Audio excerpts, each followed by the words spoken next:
እንደዚሁም አሲስት ዳኛ ሁለተኛው ዳኛው ደግሞ አብረማን ነው። ጨዋታው ኦሬዲ ተጀምሯል። እንደዚሁም ደግሞ አራተኛ ዳኛ የሚመራው ደግሞ አሸብር ሰቦቃ ነው።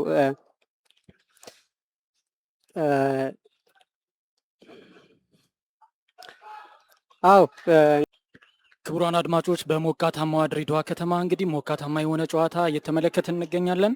ማላዊና የኢትዮጵያ ብሔራዊ ቡድን ለተከታታይ 15ኛ ጊዜ ተገናኙ። የኢትዮጵያ ብሔራዊ ቡድን የመጀመሪያውን ጎል አስቆጠረ። በአስደናቂ ሁኔታ የኢትዮጵያ ብሔራዊ ቡድን የመጀመሪያውን ያው የሚገርም ጎል ገና በመጀመሪያ የማዕዘን ምት ነው እንግዲህ ጎል ማስቆጠር የቻለው። የሚገርም ጎል የሚገርም ጎል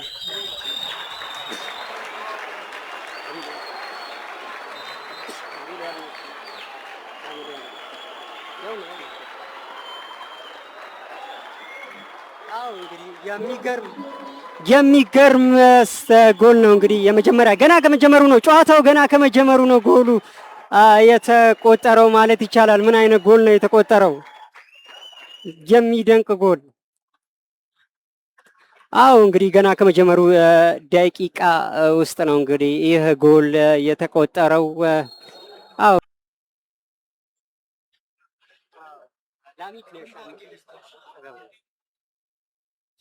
አዎ ጥሩ ኳስ ድሪብል በጥሩ መልክ ሆነ እንቅስቃሴ እያደረገ ነው የሚገኘው። የማላዊ ብሔራዊ ቡድን በሚታወቀው የጨዋታ ዘይቤ ነው እንግዲህ የቀረበው። ጠንካራ ፊዚካል ያላቸውን ተጫዋቾች ይዞ በመስመር ላይ በማጥቃት መሰረት ያደረገ ጨዋታ ነው ይዞ የሚገርመው።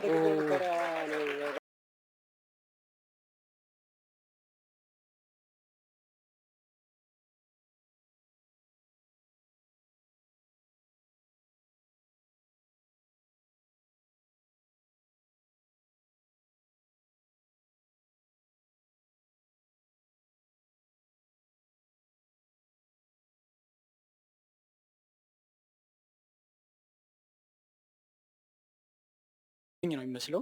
የሚገርም ኳስ ነው እያዳነ ያለው። ማላዊ የማዕዘን ምት አግኝቷል። አቡበከር ኑራ በድጋሚ ያስወጣው። በረኛ እሱ ነው። አቡበከር ኑራ ጥሩ የሆነ ጊዜን ማሳለፍ ችሏል ከብሔራዊ ቡድኑ ጋር። አሁንም የጨዋታ የከበደው የማላዊ ብሔራዊ ቡድን ኳስ ይዟል። በረኛው ጋር ይገኛል። ቺኮክ ነው። ስህተት መስመር በኩል እንደዚሁም ደግሞ በመሀል አካባቢ ነው ለማጥቃት ሙከራ እያደረገ ያለው።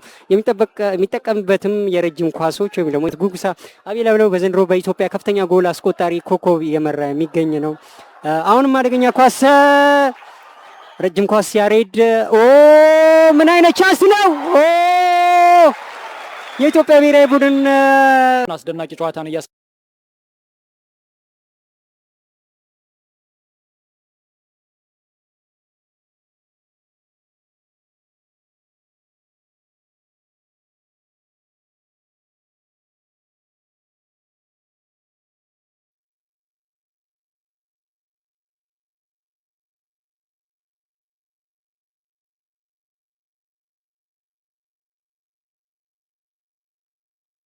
ላይ በተዘጋጀው የአፍሪካ ዋንጫ ለመጀመሪያ ጊዜ ነበር ተሳታፊ መሆን የቻለችው።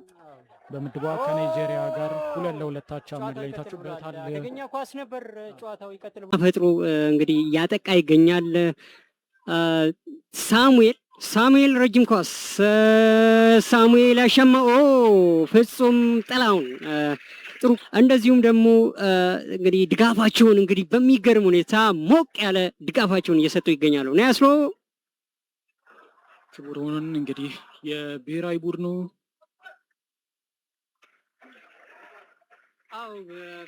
ክቡራን አለን። ቅድም ላይ ራምኬል ከማዘት የሚተሻማለትን ኳስ ወደ ግብ ለመቆየር በሞከረበት አጋጣሚ ጋቶች ፓኖ በሚል ስም ተሳስተን ነበረ። ለእሱ ይቅርታ እንጠይቃለን። እንዲሁም የኢትዮጵያ ብሔራዊ ቡድን ካቻው የማሊ ጋር አደገኛ ኳስ እየገፋ ይገኛል። ማኑኤል የሚመታ ይመስላል። ላሚክ በጥሩ አሻማ በጥሩ ሁኔታ ነው የነበረ ብሔራዊ ቡድንም ነበራት ኢትዮጵያ። በ1962 ዓ.ም ሻምፒዮን መሆን ችላለች ኢትዮጵያ በሶስተኛው የአፍሪካ ዋንጫ በውድድሩ በቤት ውስጥ በማዘጋጀት ሀገር ውስጥ ነው እንግዲህ ውድድሩ ተዘጋጅቶ የነበረው። በፋይናል ጨዋታ ግብፅን 4-257 ደግሞ በመጀመሪያ አፍሪካ ዋንጫ የብር ሜዳሊያ ያስገኘው ሁለተኛ ደረጃ ይዛን አጠናቃለች ኢትዮጵያ። በ1959 የነበረው ውድድር ደግሞ ሶስተኛ ደረጃን ይዛ ማጠናቀቅ ችላለች። በ1963 እና በ1968 ውድድሮች ደግሞ አራተኛ በመሆን የኢትዮጵያ ብሔራዊ ቡድን አደገኛ ኳስ ይመስላል። ኢትዮጵያ ብሔራዊ ቡድን ሁለተኛ ጎሉን ለማስቆጠር ነው። ምን አይነት ቻንስ ነው! ምን አይነት አጋጣሚ ተሳተፍ ችሏል የኢትዮጵያ ብሔራዊ ቡድን።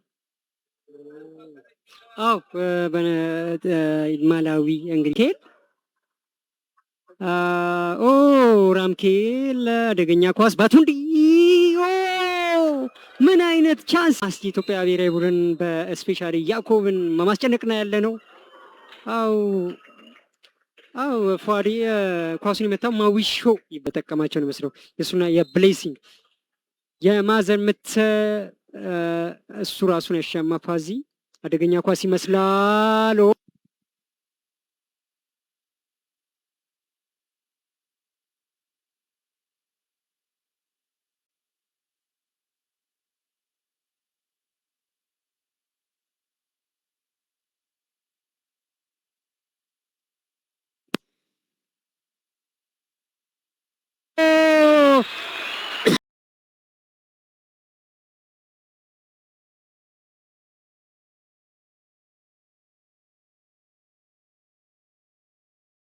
ኑራ ባለ ቀደም ባሉት ሁነት ውስጥ የኢትዮጵያ ብሔራዊ አደገኛ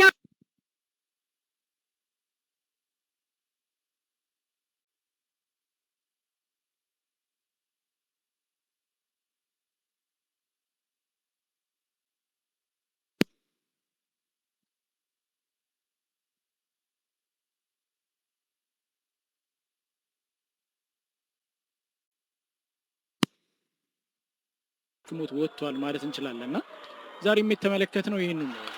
ከባባድ የሚመስሉ ኳሶችን በቀላሉ ሴቭ እያደረገ ብሔራዊ ቡድኑ ከጨዋታው እንዳይወጣ ቡድኑ ጥሩ የሆነ ፍቅር አለው፣ ጥሩ የሆነ አካባቢ